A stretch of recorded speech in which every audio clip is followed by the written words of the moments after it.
Shalom warga kerajaan, karena tema kita bicara tentang orang yang kuat. Ya, behave like man, Gregorio. Tetapi bagaimana dengan tanda-tanda orang yang lemah?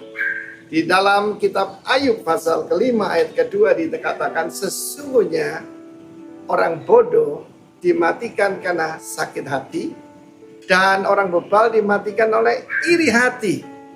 Kita melihat dua saudara yang putra daripada Adam dan Hawa. Adam sendiri kita lihat bagaimana seharusnya dia jadi pria yang hebat.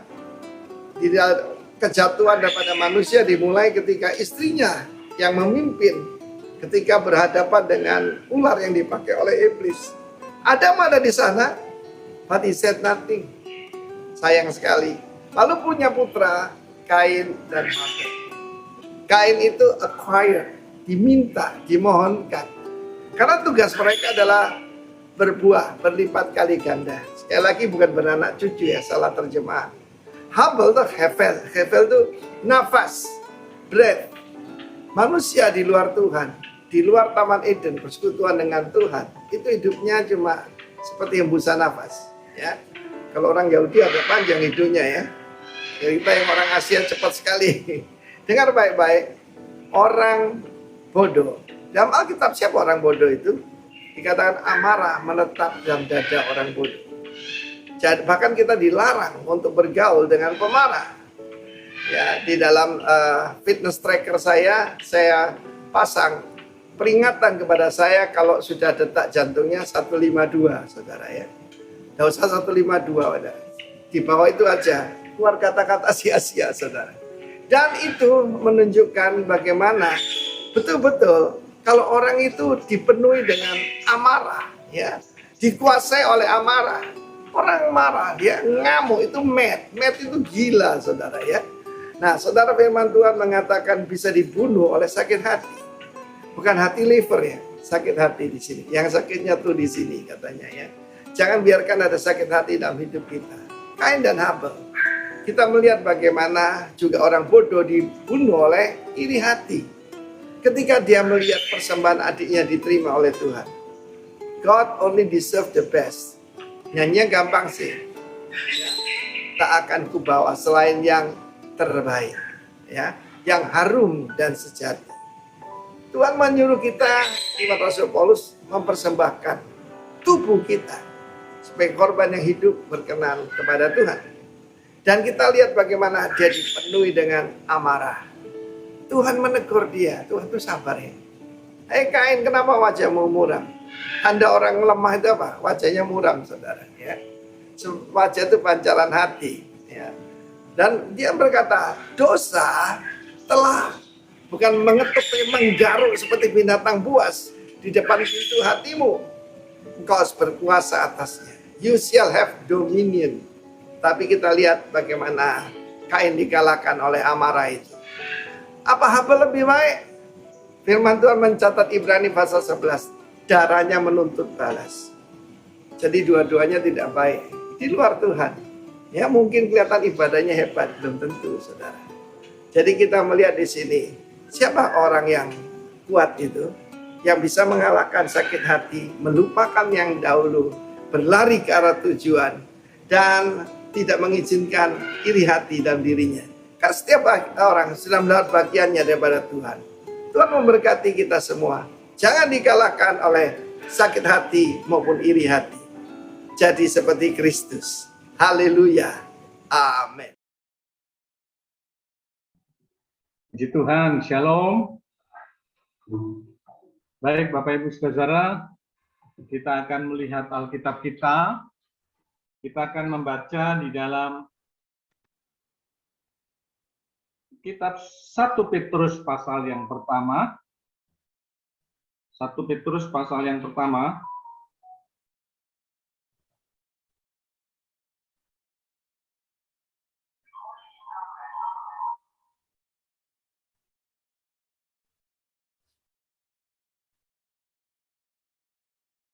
Kita baca mulai ayat yang pertama. 1 Petrus pertama mulai ayat yang pertama.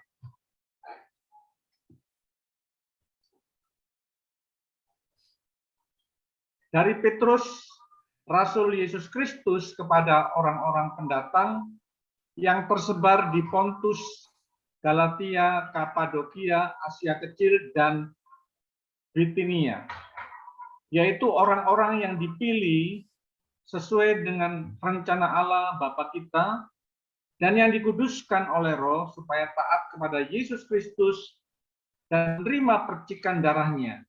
Kiranya kasih karunia dan damai sejahtera makin melimpah atas kamu. Ayat 3. Terpujilah Allah dan Bapa Tuhan kita Yesus Kristus, yang karena rahmat-Nya yang besar telah melahirkan kita kembali oleh kebangkitan Yesus Kristus dari antara orang mati kepada suatu hidup yang penuh pengharapan, untuk menerima suatu bagian yang tidak dapat binasa, yang tidak dapat cemar, dan yang tidak dapat layu, yang tersimpan di surga bagi kamu, yaitu kamu yang dipelihara dalam kekuatan Allah, karena imanmu sementara kamu menantikan keselamatan yang telah tersedia untuk dinyatakan pada zaman akhir. Bergembiralah akan hal itu, sekalipun sekarang ini kamu seketika harus berduka cita oleh berbagai-bagai pencobaan. Maksud semuanya itu ialah untuk membuktikan kemurnian imanmu yang jauh lebih tinggi nilainya daripada emas yang fana yang diuji kemurniannya dengan api, sehingga kamu memperoleh puji-pujian dan kemuliaan dan kehormatan pada hari Yesus Kristus menyatakan dirinya. Puji Tuhan, saudara-saudara yang dikasih oleh Tuhan, saya mau mereview semuanya yang ada. Ya, bentar dulu. Oke. Ya, saudara, saya mau menyampaikan sebentar untuk mereview 4 khotbah terakhir yang saya sampaikan mulai Juli minggu ketiga sampai minggu kemarin. Nah, Juli minggu ketiga saya menyampaikan tentang jangan tawar hati supaya kita harus menang dalam segala sesuatu. Ya.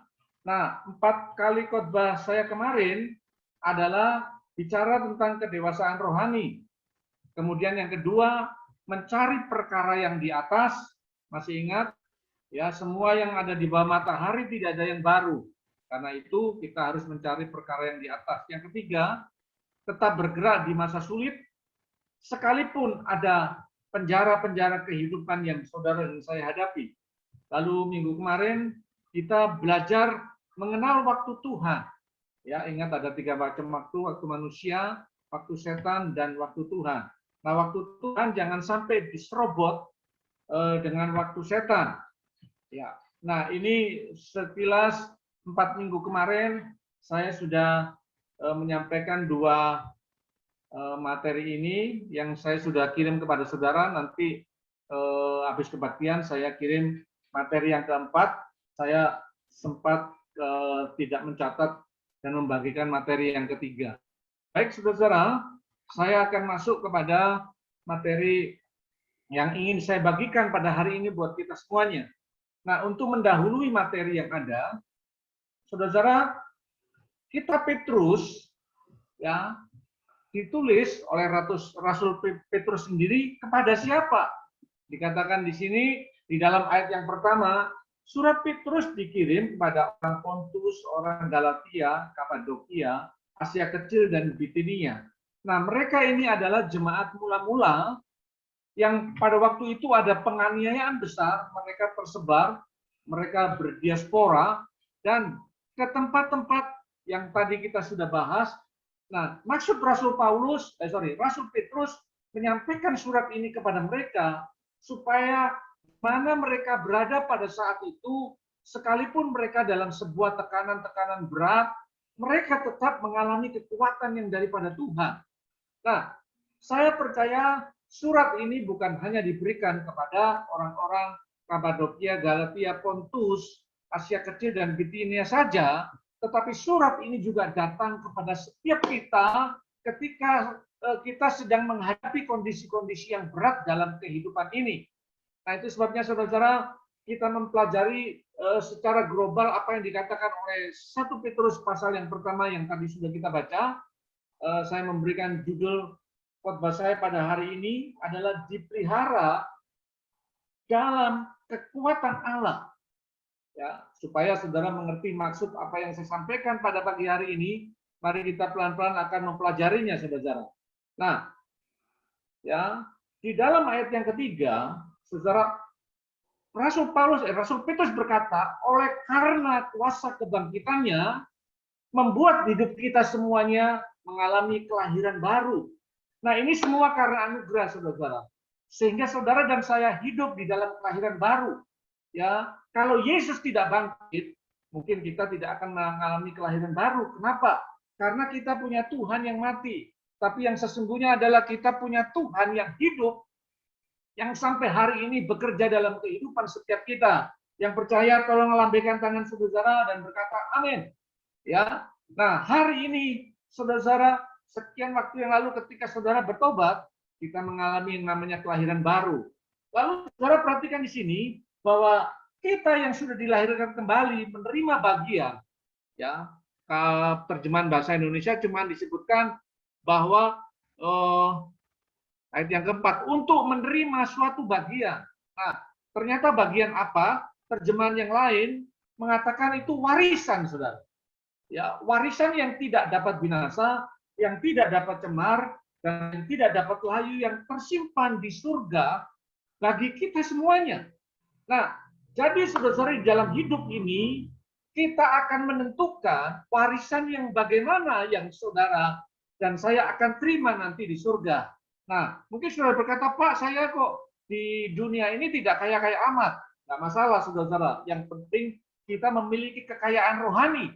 Ya, Rasul Paulus berkata, sekalipun manusia lahiriah kami merosot.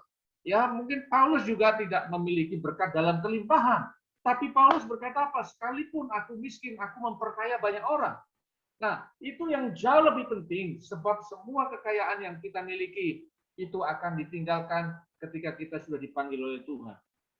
Tetapi saudara harus tahu bahwa kita menerima warisan, menerima kekayaan yang nanti diberikan oleh Tuhan yang tidak dapat binasa, yang tidak dapat cemar, dan tidak dapat layu, yang tersimpan di surga bagi kita semuanya. Nah, saudara, ini merupakan langkah awal yang saudara harus ketahui, saudara, bahwa kita punya masa depan, bahwa kita akan memiliki satu warisan yang diberikan oleh Tuhan, warisan yang tidak dapat binasa, tidak dapat cemar, dan tidak dapat layu. Semua yang warisan di dalam dunia ini bisa binasa, bisa cemar, dan layu. Tapi warisan yang Tuhan sediakan bagi kita tidak bisa mengalami kondisi yang seperti itu. Ya, sekarang kita akan melihat poin yang berikutnya, saudara. Nah, ya, saya memberikan gambar ini supaya saudara nangkep bahwa Paulus katakan, Petrus mengatakan bahwa dalam hidup ini kita akan mengalami yang namanya berbagai macam cobaan. Kurang ayat. Nah, cobaan-cobaan yang ada digambarkan seperti iming-iming ini, saudara.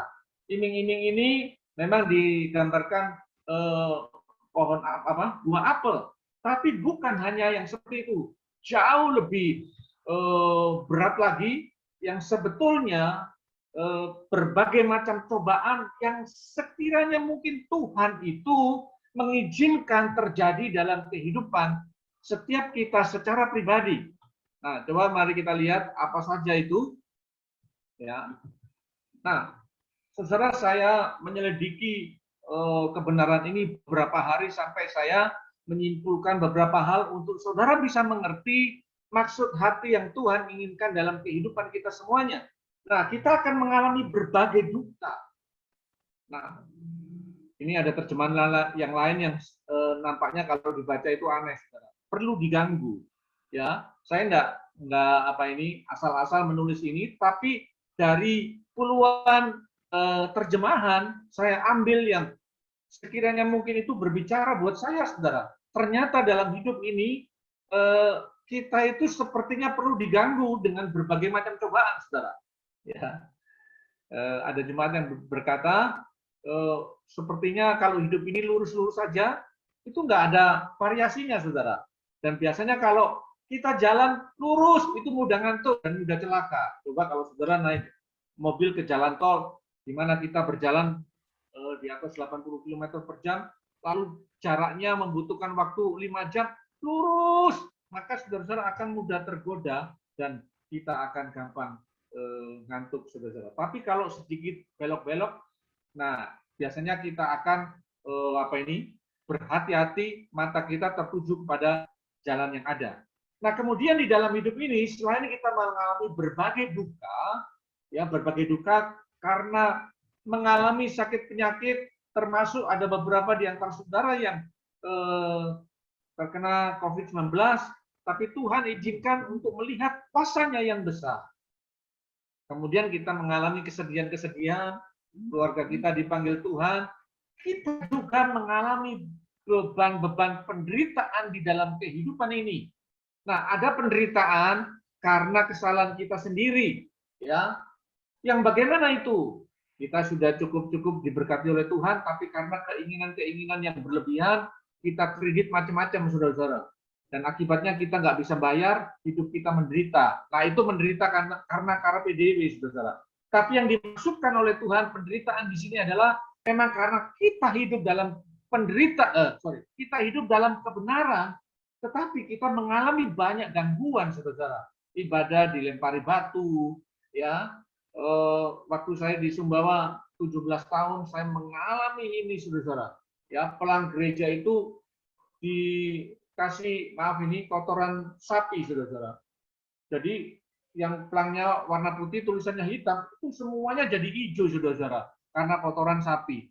Nah, itu besok mau ibadah, ya, Sabtunya ngalami seperti itu. Ya, minggu depannya pelangnya dicabut, dan itu terus-menerus mengalami kondisi seperti itu. Nah, itulah yang dimaksudkan dengan penderitaan oleh karena kita melakukan kebenaran. Nah, pencobaan yang berikutnya adalah kondisi mental kita yang terpikat untuk berbuat dosa dan pada akhirnya menyimpang dari iman dan kekudusan. Nah, Bapak Ibu Saudara, ya, di dalam Alkitab ada satu keluarga yang adalah keponakan dari Abraham, namanya Lot. Ya, ketika ternak mereka semakin banyak, gembala Abraham dan gembala Lot sedikit berselisih. Lalu Abraham berkata, Lot, tidak baik kita ini sanak saudara, di dalam hidup kita ada pertikaian atau perkelahian. Baiklah kamu memilih, kalau kamu ke utara, saya ke selatan, ini bahasa sederhananya, kalau kamu ke barat, saya ke timur. Lalu Lot melayangkan pandangnya dan dia lihat lembah Yordan, yaitu kota Sodom yang kelihatannya banyak airnya, subur, dan kalimat berikutnya seperti tanah Mesir. Lalu Lot pergi ke sana, saudara. Ya, awalnya Lot itu baru di pinggiran kota. Ya, kalau di Malang ini Lot tinggal di Singosari masih. Ya, tapi lama-lama terhisap dengan kota itu, akhirnya Lot pindah ke kota Sodom dan bahkan Lot menjadi anggota dewan, saudara. Ya, dan istrinya sungguh-sungguh terhisap dengan kota itu, dan apa yang terjadi, saudara? Ya, sampai pada akhirnya kehidupan orang Sodom Gomora yang begitu bejat, ya, awal dari sodomi, awal dari lesbian, itu dari sana, saudara. Nah, ketika malaikat Tuhan datang untuk memperingatkan Lot, saudara, malaikat itu pada waktu itu berbentuk manusia 3 orang. Apa yang terjadi, saudara? Penduduk kota Sodom itu berusaha menyodomi malaikat tersebut, saudara. Lalu Lot dengan gampangnya dia berkata, jangan kamu ganggu orang ini. Ya, lebih baik anak-anakku. Anaknya Lot 2 perempuan semua. Nah, berarti moralnya Lot itu sangat parah, saudara. Anaknya yang masih gadis diserahkan kepada mereka, dan mereka tidak mau, mereka menginginkan malaikat tersebut. Nah, kehidupan kota Sodom mempengaruhi kehidupan istri Lot, dan mentalnya sangat terpikat dengan kekayaan yang ada di kota Sodom dan Gomora. Nah, pada waktu Tuhan mau membumi hanguskan kota Sodom dan Gomora, malaikat disuruh untuk membawa siapa ini? Lot dan istri dan anak-anaknya, tetapi istri Lot tetap terpikat dengan hal-hal yang duniawi yang ada di kota Sodom dan Gomora. Dan pada akhirnya istri Lot menjadi tiang garam. Nah, Bapak Ibu Saudara, di awal kita sudah menerima kelahiran baru, lalu Tuhan sudah memberikan, menunjukkan arah dalam kehidupan kita bahwa kita akan menerima warisan di sana. Tetapi sebelum sampai ke sana, Tuhan tidak mau membawa gerejanya, saudara dan saya, yang tidak mengalami satu pembentukan dalam kehidupannya. Ya, nah, cobaan apa yang berikut? Berbagai kesengsaraan yang diizinkan Tuhan untuk menguji iman kita. Nah, tadi saya sudah singgung sedikit tentang kesengsaraan. Saya memberikan penekanan lagi, ada berbagai kesengsaraan yang diizinkan Tuhan untuk menguji iman kita. Tokoh-tokoh dalam Perjanjian Lama mengalami kondisi yang seperti ini. Ya, bahkan yang paling parah menurut saya, yang paling berat adalah seorang yang bernama Ayub. Ya, Ayub hidup takut akan Tuhan, sungguh-sungguh, jujur, dan tidak ada perintah-perintah Tuhan yang tidak dilakukan. Dia hidup dalam persekutuan yang intim dengan Tuhan. Bahkan setiap hari dia mendoakan anak-anaknya karena hidupnya cuma berpesta pora, saudara. Nah, sampai satu kali Tuhan mengizinkan iblis untuk mencobainya. Percobaan yang pertama adalah yang pertama harta bendanya habis. Kemudian yang kedua, anaknya yang 10 meninggal semuanya. Waduh, itu beban, saudara. Kalau anak satu meninggal aja, waduh, berduka. Apalagi 10 anaknya meninggal. Dan yang paling terakhir, istrinya mengutuki Tuhan, saudara. Ya, yang keempat, yang ketiga, Ayub dipenuhi dengan borok dari kepala sampai kakinya. Ya, dan Ayub sempat mengalami kegoncangan, saudara. Oke, nanti saya akan lanjutkan kisah Ayub. Nah, perhatikan saudara, Alkitab berkata apa? Bahwa semua pencobaan ini hanya sementara. Mari kita ucapkan kalimat ini. Semua hanya sementara. 1, 2, 3. Semua hanya sementara. Jadi kalau saudara sedang mengalami proses padang gurun dalam hidup, sedang mengalami pencobaan, sedang mengalami kondisi mental kita terpikat untuk berbuat dosa, perhatikan saudara bahwa ketika kita menghadapinya dengan kekuatan Tuhan, semua pencobaan yang diizinkan Tuhan itu sifatnya sementara. Nggak ada orang seumur hidup di padang gurun. Ya, kalau Tuhan izinkan seperti itu, lebih baik nggak usah hidup, saudara. Nggak ada orang seumur hidup menderita. Ya, nggak ada, saudara. Tetapi semua itu sifatnya hanya sementara. Nah, ya, Alkitab sudah katakan yang seperti itu. Baik, saudara, saya akan membawa kita untuk melihat yang berikutnya. Nah, kita dibawa oleh Tuhan untuk Tuhan melihat kemurnian atau kualitas iman kita. Ayat yang ke-7 saya bacakan. Maksud semuanya itu ialah untuk membuktikan kemurnian imanmu yang jauh lebih tinggi nilainya daripada emas yang fana, yang diuji kemurniannya dengan api.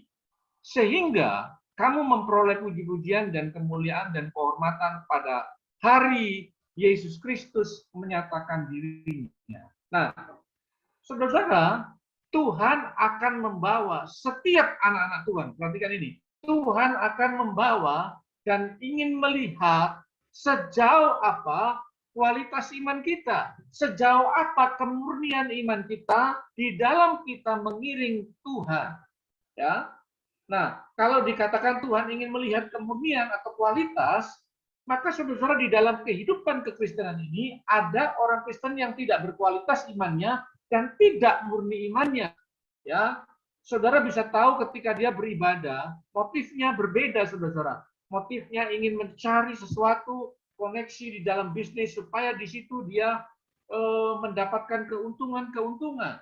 Dia datang ke gereja A, B, dan C ingin memiliki jabatan, ingin terkenal, dan yang paling sering adalah datang beribadah supaya ingin diberkati. Saudara mungkin berkata, kenapa Pak Yohanes kok seringnya khotbah-khotbah yang mengerikan-mengerikan seperti ini. Bukan, saudara. Saya sedang tidak membawa saudara untuk mengalami ketakutan, tapi saya ingin menunjukkan bahwa Yesus Kristus itu tidak banyak berkhotbah tentang hidup yang nyaman, saudara.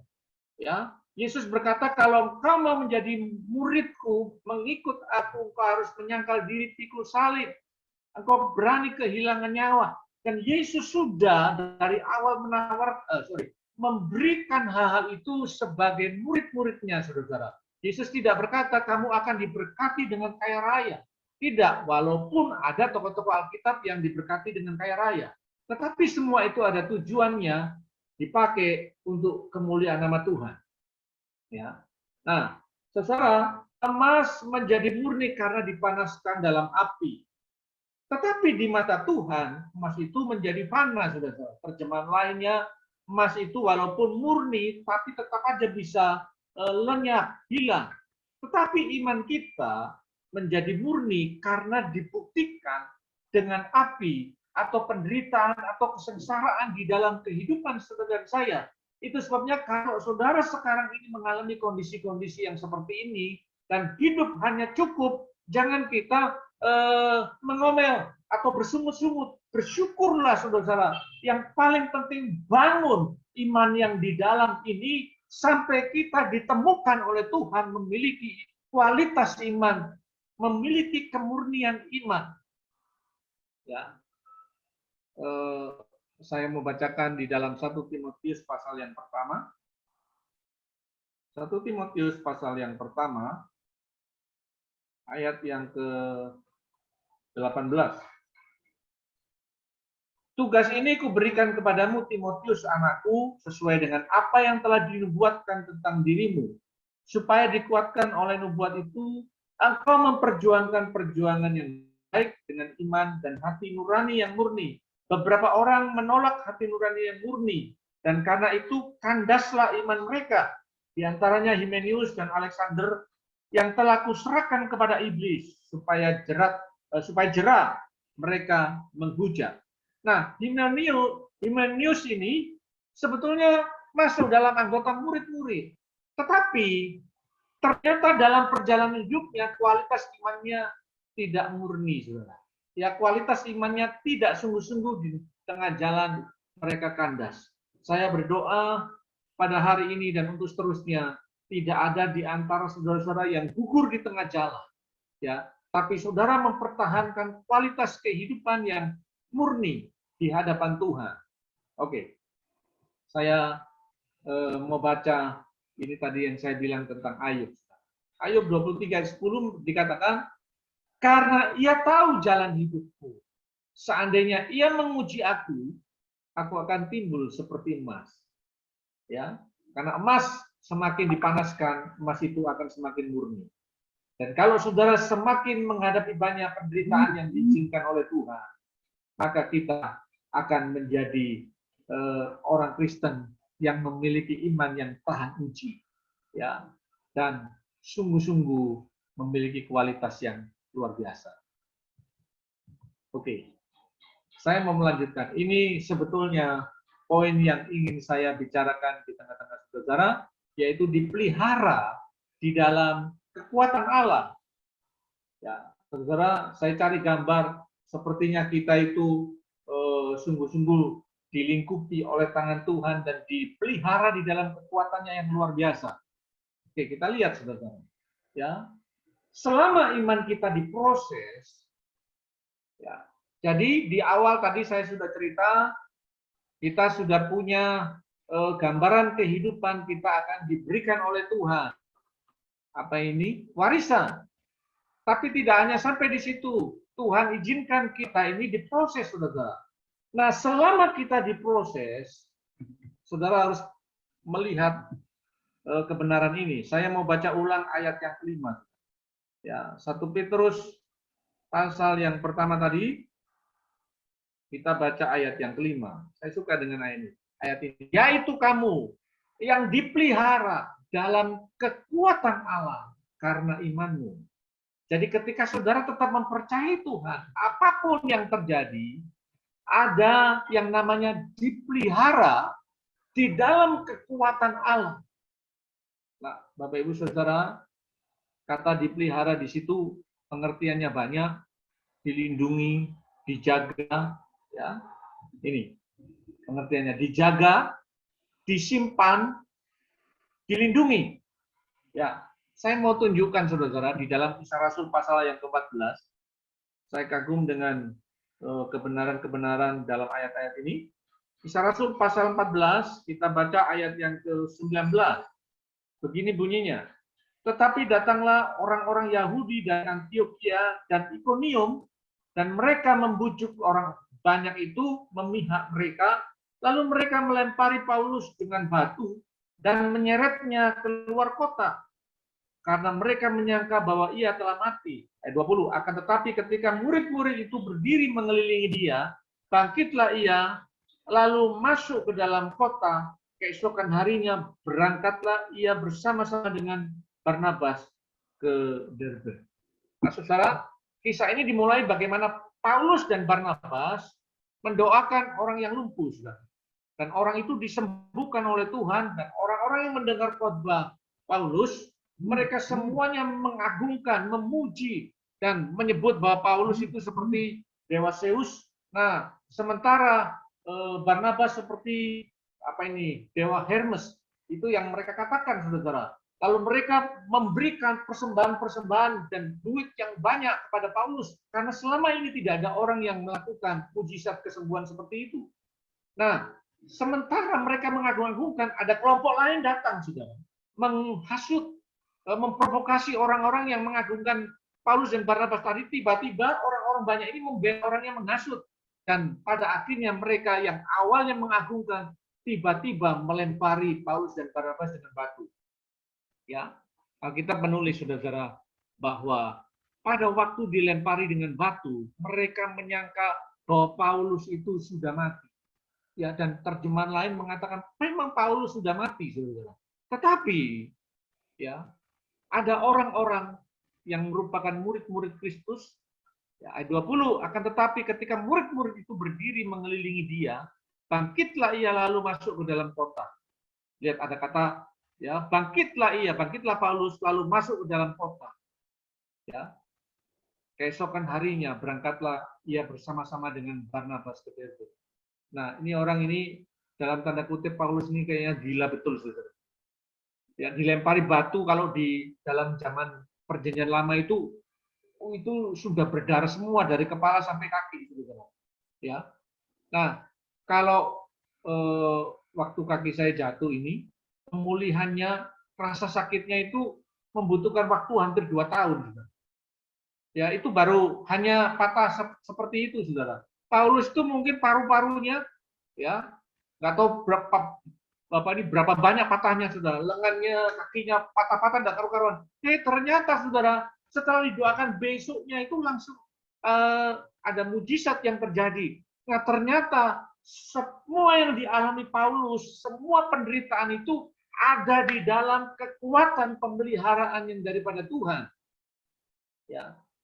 Nah, Bapak Ibu Saudara, ketika saudara mengerti firman ini, maka ketika saudara menghadapi kesulitan dalam hidup ini, jangan saudara mengasihani diri, aduh hidupku kok susah ya, hidupku kok begini, sepertinya Tuhan tidak adil. Hei, berhenti saudara, semua itu memang diizinkan Tuhan, supaya Tuhan melihat kualitas iman kita, dan keadaan di mana kita mengalami kesulitan, kita tidak mana mengerti bahwa Tuhan itu memelihara kita di dalam kekuatan kuasanya.